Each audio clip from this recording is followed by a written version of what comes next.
हमारे चैनल को सब्सक्राइब करने के लिए सब्सक्राइब के इस बटन को ऐसे दबाएं, फिर नोटिफिकेशन पाने के लिए इस बेल आइकन को ऐसे प्रेस करें और नोटिफिकेशन को ऑन कर लें। धन्यवाद। वेलकम सभी साथियों का, सभी दोस्तों का, जो भी हमारे साथ जुड़े हुए हैं उनका हम हार्दिक स्वागत करते हैं अपने चैनल एपिक एजू पर। और उम्मीद करते हैं कि आप और आपका परिवार एकदम स्वस्थ, मस्त और बिंदास होगा। तो भाई आज की कुछ जो अपडेट्स जो आ रही हैं, निरंतर हमने आपको सच्चाई के साथ अपडेट देने का काम किया है। और सच्चाई भाई थोड़ी कड़वी भी होती है, इसलिए कल हमने एक जो वीडियो डाली थी तो उस पर लेकर कुछ इस प्रकार के कमेंट आए गए, भाई आपको तो कांग्रेस की तरफ से टिकट मिली हुई है, बीजेपी। भाई हमें क्या है, हमें किसी की तरफ से ना तो टिकट मिली है, ना हम चुनाव का समर्थन करते हैं। हम निष्पक्ष हैं। और रही भाई वोट का अधिकार, वो अपना सबका होता है। सब अपने हिसाब से अपनी वोट डालते हैं और हम भी अपनी वोट का प्रयोग अपने क्षेत्र के विकास के लिए जो भी योग्य उम्मीदवार होगा, जो हमें ये लगेगा सिर्फ एक नौकरी नहीं, और भी बहुत सारे गरीबों के मुद्दे हैं, भूखमरी के हैं, और आपके जमीनी विवादों से संबंधित तो सारे मुद्दे, उनको देखकर ही वोट हम देंगे जो हमारे क्षेत्र के लिए काम करेगा। आप अपनी वोट का हिसाब आपको जैसे करना है भाई वैसे करो। अपनी जाति के हिसाब से करना है, 36 बिरादरी और एक बिरादरी के हिसाब से करना है, वो आपका है। लेकिन भाई किसी के ऊपर आपको ये नहीं है कि किसी को यदि कोई बात मैंने बोल दी, या किसी भी यूट्यूबर ने बोल दी, या किसी नेता ने बोल दी, या किसी ने भी बोल दी XYZ ने, या आपके किसी दोस्त ने बोल दी, यदि हमारे वो फेवर की बात नहीं है तो वो हमारे लिए खत्म है। उसको क्या बोल रहे हैं, खत्म है, नहीं बेरा कुछ भी। क्यों नहीं बेरा भाई? क्योंकि भाई उसके खिलाफ वो बात बोल दी गई है। तो ये हमारी क्या है, ह्यूमन बिहेवियर है, ह्यूमन नेचर है। मैं आपसे नाराज नहीं हूं, लेकिन मेरा काम यहाँ पर एक तो सच्चाई के साथ आपको जो भी अपडेट है देना है, वो मेरा काम है। ऑथेंटिक जानकारी देना काम है मेरा। न किसी से जो 24,000 भर्तियों से बच्चों से कोई द्वेष भावना है, ना मेरी ग्रुप डी से है। तो हमारा सबके लिए इक्वली आवाज हमारा चैनल लगातार उठाता है, जिसमें हमें व्यूज का कोई लेना देना नहीं होता। क्योंकि भाई आप हमारे देख सकते हो व्यूज, थोड़े थोड़े व्यूज आते हैं। यदि व्यूज का चक्कर होता तो हम भी कंट्रोवर्सी में आते। क्योंकि आपने देखा होगा कंट्रोवर्सी में आने वाले वही तो भर्ती को रुकवाने वाले हैं, और आज ही वो चेतावनी भी लोगों को दे रही हैं। ठीक है, तो भाई ऐसे दोगला नेचर हमारा नहीं है। जो बोलेंगे डंके की चोट पर बोलेंगे, किसी से हमारा कोई सरोकार नहीं है, ना ही हमारे से किसी से द्वेष भावना है। तो भाई आओ अपडेट की तरफ चलते हैं। चैनल को सब्सक्राइब कर लेना दोस्तों, यदि आपकी इच्छा हो तो कर लेना। तरीका वीडियो के शुरू में बताई है। एक तो भाई हरियाणा स्टाफ सिलेक्शन कमीशन है, एक्शन मोड में भी आ गई है। और एक आज अधिकारियों की मीटिंग भी होनी है। जैसा कि ये आपका जो ये नोटिस का मेमो आपने देख लिया होगा कि आज ये जो मीटिंग है इसकी 12 बजे इसकी मीटिंग होनी थी। लेकिन जो हमें जानकारी मिली है भाई, ये मीटिंग अब मतलब 2 बजे के बाद ये मीटिंग होगी।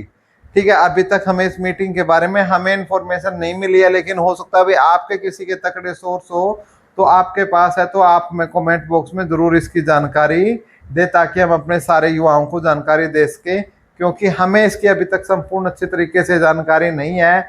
क्योंकि जो बता रहे हैं कि जो इस मीटिंग का जो एजेंडा है वो ये है कि जो नया CT 2024 है उसको लेकर कि कब वो आपका हम कंडक्ट करवाएं, क्या क्या उसकी पॉलिसीज में हम चेंज करें। क्योंकि बहुत मतभेद का सामना न केवल बीजेपी सरकार को करना पड़ा था, साथ के साथ हरियाणा स्टाफ सिलेक्शन कमीशन, उसके चेयरमैन और सदस्यों को भी काफी आलोचनाओं का सामना इस मैटर को लेकर करना पड़ता है। और ये जो मीटिंग हो रही है भाई, इसका भी काफी सॉलिड रीजन है कि एक तो जो 25,000 भर्तियां हैं, आपको पता है 24 या 25,000 जितनी भी भर्तियां हैं भाई, उनका जो रिजल्ट है सरकार नहीं निकाल सकी है। क्योंकि इनका मकसद था कि चुनाव से की आचार संहिता से एन पहले इन सभी भर्तियों को पूरा करवाना। और इसीलिए ये भर्तियां भाई 4 साल तक इन भर्तियों को आगे खींचा गया था। अब जैसे ग्राम सचिव की भर्ती है तो 5 साल पुरानी भर्ती है, इसीलिए खींचा गया था कि ताकि विधानसभा चुनाव में इनका बेनिफिट लिया जा सके।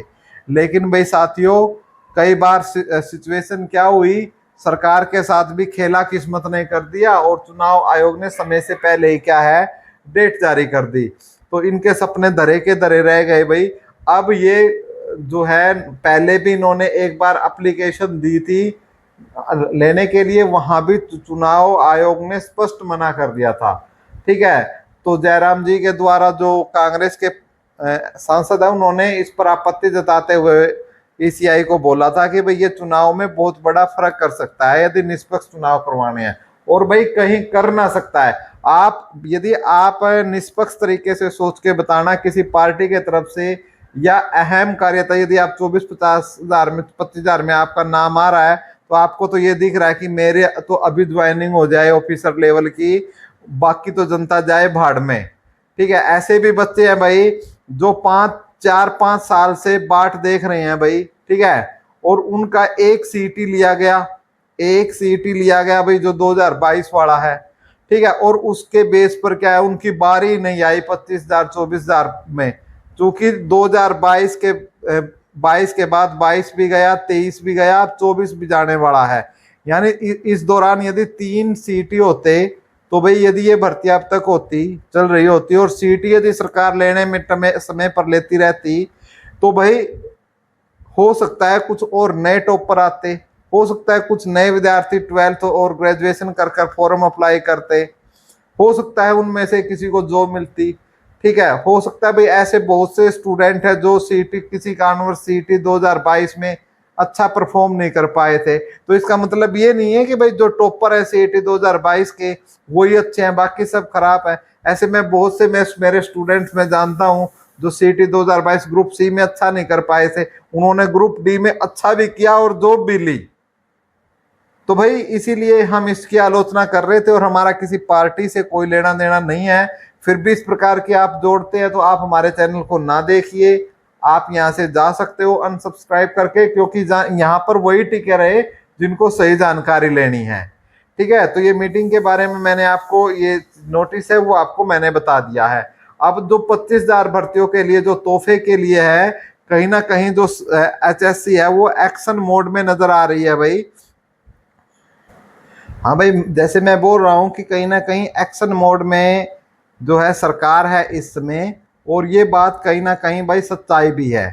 ठीक है, एक्शन मोड क्या है भाई, इन्होंने एप्लीकेशन लिखी, और बहुत ही अच्छी एप्लीकेशन इनको द्वारा पहले तो HRD को लिखी गई है, और HRD की तरफ से उसको फिर क्या है, फॉरवर्ड इलेक्शन कमीशन ऑफ जो इंडिया है, ECI है हमारा, जो देख रहा है चुनाव को, उसके पास एप्लीकेशन भेज दी गई है। उससे संबंधित रिगार्डिंग मैंने आपको वीडियो बनाकर बता दी थी, काफ़ी स्ट्रॉन्ग वीडियो उसके ऊपर बनाई गई है।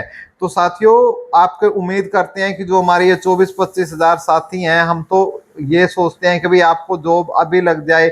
यदि हमारे चैनल की या हमारे बस की या हाथ में होती तो भाई हम आपको कभी का ज्वाइनिंग पत्र दे चुके होते। लेकिन भाई ये सरकारी काम है, अटकाने वाले भी खुद छात्र ही हैं, आज वही इतना जोर लगा रहे हैं। ठीक है, कुछ एक दूसरे को यूट्यूब पर गालियां देते थे, वो उसको गालियां देता था, वो उसको, आज वही इकट्ठे हो रहे हैं। तो ये स्वार्थ है भाई, स्वार्थ की भावना सब में होती है। लेकिन भाई अब कुछ आरोप, चलो उसको हम बाद में बात करेंगे, पहले खुशखबरी दे देती हैं भाई। जो 24-25 हजार हमारे स्टूडेंट्स हैं उनको खुशखबरी दे देते हैं कि क्या खुशखबरी निकल कर आ रही है। ये भाई नोटिस है, आप देख रहे हो, हरियाणा स्टाफ सिलेक्शन कमीशन का नोटिस है, और इसमें preference selection under various groups, यानी जो प्रीफ्रेंस बनने से संबंधित है। बच्चे कल आवाज उठा रहे थे, और वही बड़े यूट्यूबर कल चिल्ला चिल्ला कर बोल रहे थे कि प्रीफ्रेंस की BHSC ने कोई वो नहीं किया है, बड़े बड़े सोर्सों से, बहुत बड़े बड़े सोर्सों से बताई थी भाई, लेकिन ऐसा कुछ नहीं है। ठीक है, वो इन्फॉर्मेशन छोटी मोटी सबके पास होती है, हमारे पास भी थी, लेकिन भाई गाना क्या है, जो जब एक्यूरेट और ऑथेंटिक जानकारी आयोग की तरफ से आएंगे तभी आपको दे, उसी चीज में फायदा है, भ्रमित करने का कोई फायदा है। तो जो पोस्ट प्रेफरेंस है उससे संबंधित नोटिस आ गया है। This is for the information of the candidate that commission has decided to call for preference from all candidate who have been short listed for various categories under different group of various advertisement. Candidate must take note of the below points. क्या बोल रहा है, candidate can fill their preference भरना है आपको अपनी CET registration number से login करके इस साइट पर। भाई यदि ये आप साइट है, यदि यहाँ से देखकर आप करना चाहो तो मैं इसका लिंक है डिस्क्रिप्शन में भी डाल दूंगा, और अपने टेलीग्राम चैनल पर भी डाल दूंगा और टेलीग्राम और व्हाट्सएप पर डाल दूंगा, आप वहां जुड़ सकते हो। उसका लिंक मैंने डिस्क्रिप्शन में डाल दिया है। उसके बाद जो ये कैंडिडेट्स हैं 1 अक्टूबर तक 2024 तक आप फॉर्म फिल कर लें इससे संबंधित। Only those candidate who have been short listed for the written examination, जो रिटन एग्जामिनेशन में आए थे, शॉर्ट लिस्ट हुए थे, उन्हीं को भरना है भाई। कहते पूरे के पूरे 3.5 लाख फिल कर दो। It is mandatory for the all candidate fill, और सभी को भरना ज़रूरी है। ठीक है, तो ये आप देख सकते हो इसमें। इससे संबंधित ये कोई प्रॉब्लम है तो आप उसके लिए प्रेफरेंस जो ग्रीवेंस है वो लगा सकते हो। तो भाई ये बहुत ही जो ऑफिशियल साइट है, ये नीचे लिंक दिया हुआ है, सारे आपको लिंक हम आपको टेलीग्राम पर प्रोवाइड कर देंगे यदि आपको दिक्कत होती है तो भाई कहीं ना कहीं जो उम्मीद है कि बहुत जल्दी आपका जो रिजल्ट है वो देखने को मिलेगा भाई। और हम तो प्रार्थना करते हैं भगवान से, हम कोई भर्ती रुकवाने में खुश नहीं है, लेकिन हम सरकार से विनती करते हैं भाई कि जो बचे हुए जिनको 4-4 साल से सीईटी, एक ही सीईटी के दम पर उनको बाहर कर दिया गया 25,000, उनके लिए भी कुछ सोचे सरकार, और नई भर्तियां लाकर जल्दी से जल्दी शीघ्र उनके भी टेस्ट लेकर उनको भी नौकरी देने का काम करें। हमारी बस यही है। वीडियो अच्छी लगे तो वीडियो को लाइक और शेयर कर देना, अच्छी नहीं लगे तो भाई आप चैनल को अनसब्सक्राइब कर जा सकते हो, वीडियो को डिसलाइक कर जा सकते हो, कोई प्रॉब्लम नहीं है। ठीक है, और जिनको अच्छी लगे वो शेयर भी करो, लाइक भी करो और चैनल को सब्सक्राइब भी करो। धन्यवाद।